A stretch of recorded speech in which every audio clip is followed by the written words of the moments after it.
अभिनंदन सह जेएमजे न्यूज ओडिया रे देखंतु आमर नवरात्रीर स्वतंत्र उपस्थापना आसुचंती मा।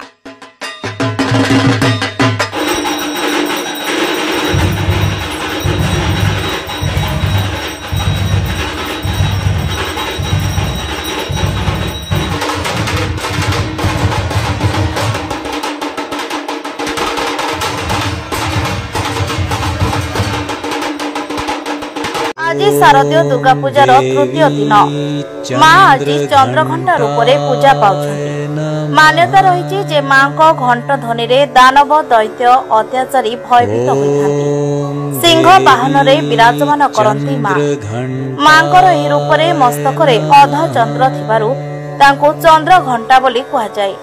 नवरात्रीर तृतीय दिन में सिंदूर अक्षत गंध धूप एवं पुष्प अर्पण करी मां को विधि विधान अनुଯାयी पूजा करा जाय। आजिर दिन में दुर्गा चालीसा पाठ करी मांकर आरती मध्य करा जाय। अपराजिता फूल देई देवी चंद्रघंटा को पूजा करतु। कहा जाय एहा आर्थिक स्थिति को मजबूत करिथाय, अर्थर अभाव रही न थाय। किंबदंती अनुजाई असुर मानक प्रभु महिषासुर इंद्रंकर सिंहासन पाइबा पाई इंद्रालोक एवं स्वर्गलोक रे पहुंची देवता मानक उपरे आक्रमण करथिले। अनेक दिन धरी असुर एवं देवतांक मध्यरे युद्ध लागि रहितला। युद्धरे निजको परास्त होतबार देखि समस्त देवता त्रिमूर्ति यथा प्रभु ब्रह्मा विष्णु एवं महेश्वरंक निकटरे पहुंचिले। तीन जनक क्रोधरु माता चंद्रघंटा जन्मिले।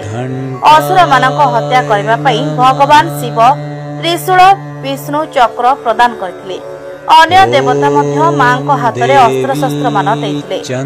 सेहिपरि सूर्य मांक हातरे खंडा और यात्रा पई सिंह वाहन रूपे प्रदान करथिले। देवी चंद्रघंटा नवरात्रीर शेष दिन में महिषासुर को हत्या करी धर्म जगत को सुरक्षा देथिले। एणु नवरात्रीर तृतीय दिन में सिंदूर अक्षत गंध धूप एवं पुष्प अर्पण करी मां को विधि विधान अनुଯାयी पूजा करा जाय। आजिर दिन में दुर्गा चालीसा पाठ करी मांकर आरती मध्य करा जाय।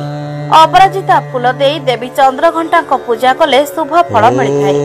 मां को पूजा अर्चना करने द्वारा आर्थिक स्थिति को मजबूत करता है, अर्थर अभाव दूर होता है। Bureau report JMJ news.